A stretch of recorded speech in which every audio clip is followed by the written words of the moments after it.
Attention viewer, you are watching the world's biggest monster truck diecast YouTube channel.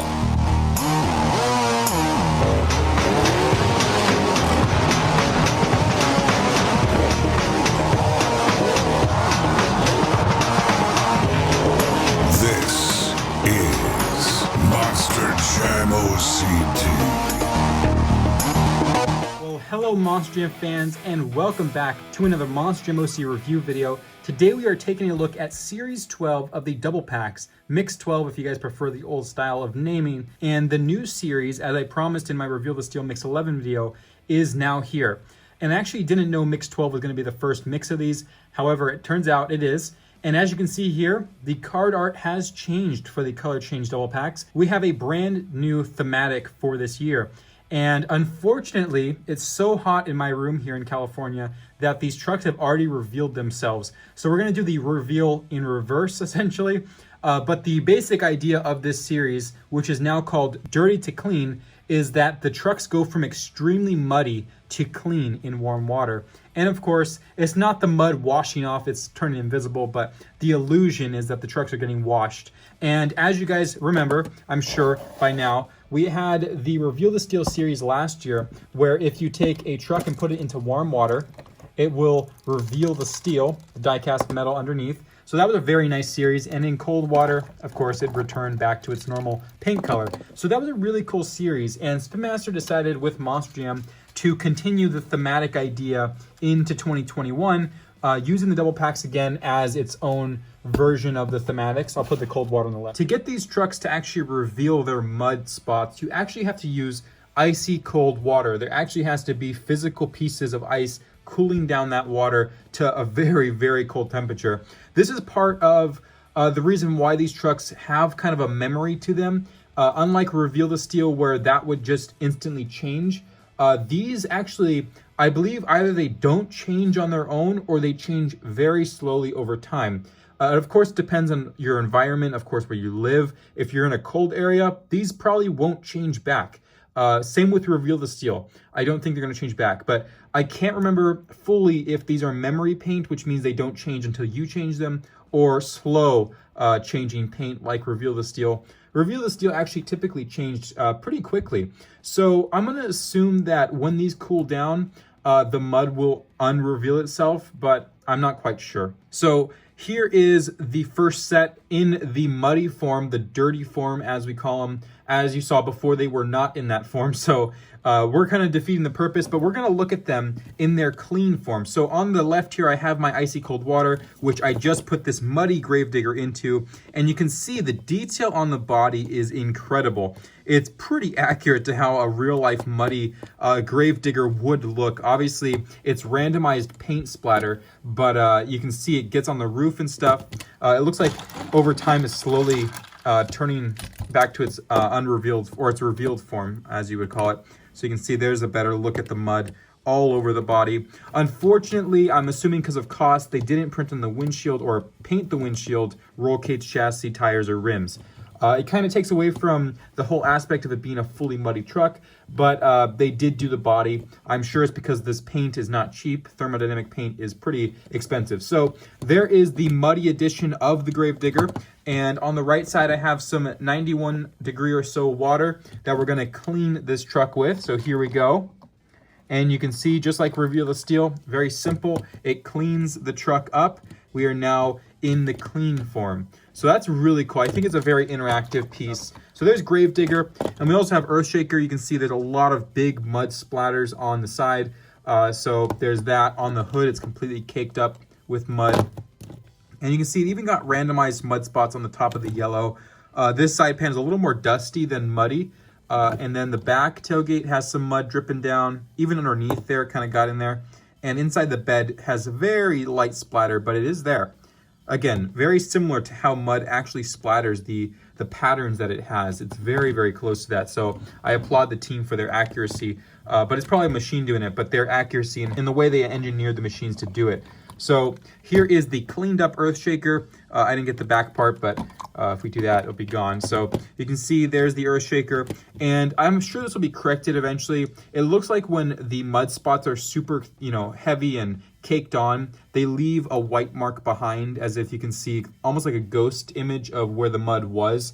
I'm not sure if they can fix that or not. It's not super noticeable, especially if you have it as a display truck in mud form.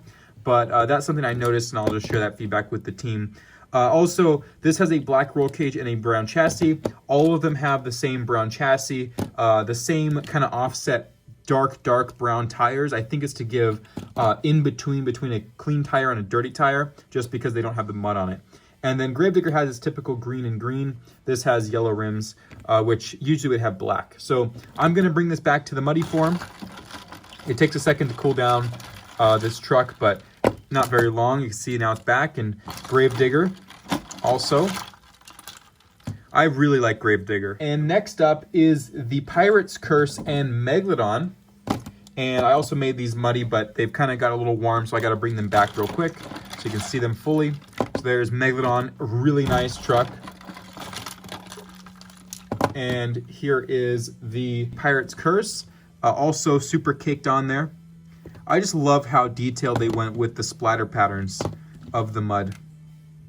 So you can see the entire face is covered. Again, not painting the sword and the knife or the dagger in the front and the hat kind of takes away from the effect a little bit, but again, it's pretty expensive paint. So there's the Pirate's Curse, and here's the Megalodon. Looks really good too. The fin, of course, not painted, but you can see the splatter goes to the top. Just an awesome pattern, and every single one of them will be randomized, which is also really cool. We're going to reveal Megalodon, or clean it up, I should say. No longer reveal the steel. It's going to take me a little while to get used to not saying reveal. We've cleaned up Megalodon now. You can see it is a clean Meg, and now we'll do the same to Pirate's Curse for this series. So we've cleaned Pirate's Curse, and you can see it's now back to its normal form. So there is those two.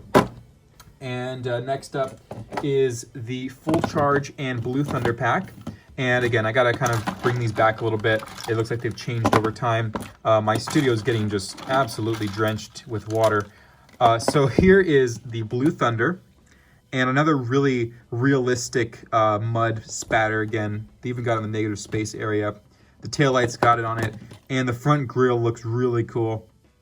So I think this is just awesome. For some reason, the roof doesn't have anything. I'm not sure why that happened to be that way, but maybe mine just got lucky without any mud on the roof. So there's that. Blue rims, black roll cage again. And it appears as if these actually have some kind of brown and black mixture in their chassis. I thought it was an error on Gravedigger, but if you look in the middle there, you can see the black markings. Earthshaker also has it in the front. I'm not sure if that's like a swirl pattern in the actual chassis, but look inside the cage there. It's hard to see a little bit, but it has this kind of swirl pattern. I wonder if that's purposeful. That's actually pretty cool. So there's that.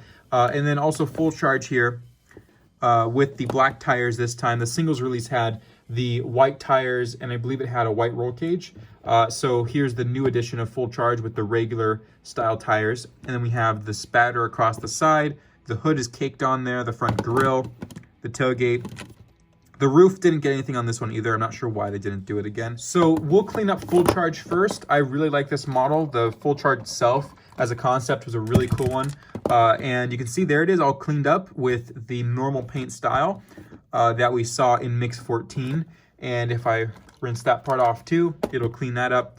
This one happens to have that white effect to it, but again, I think that'll be fixed by the time they reach production grade. So here is also Blue Thunder, cleaning that one up, and there it is. Front grille cleaned up, everything, even the back almost fully clean. And now we have our last pack, which is the Radical Rescue and the Max D. Now Max D has to get a little darker. There we go. Radical Rescue actually held its paint color pretty well. I'll darken it up if it does darken up at this point.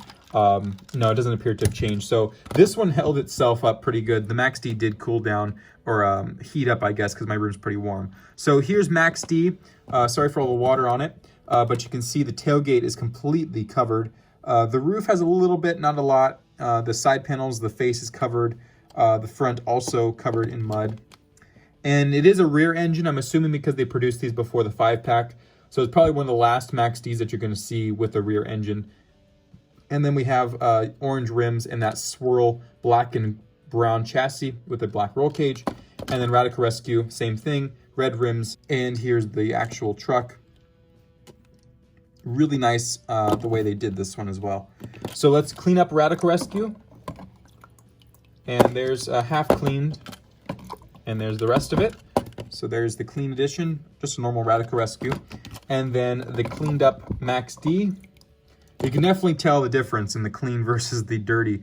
So there is the Max D, and let's clean up the tailgate before we show it off again. There it is. So Max D and Radical Rescue, a cool pack, and everything here I think has its own unique pattern, its own unique style. I really enjoy this new series. Honestly, dare I say I like it more than Reveal the Steel? I might have to say that. I liked Reveal the Steel. I just didn't like how the paint colors looked. The paint color being offset for each truck.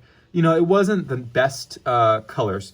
And with this, you actually get a realistic color of the body. You also get a realistic color of the mud. So I gotta say, I really like this concept, and the idea of being able to wash these trucks up is just really cool. They have some pretty creative things coming up the pipeline for these style trucks. So stay tuned for more dirty to clean action from Spin Master and Monster Jam. But until then, I hope you guys have enjoyed. I will see you guys in the next video. Let me know what you guys think about the brand new series in the comments below. And until that video, I'll see you guys next time. This is Ryan of Monster Jam OCD, signing out.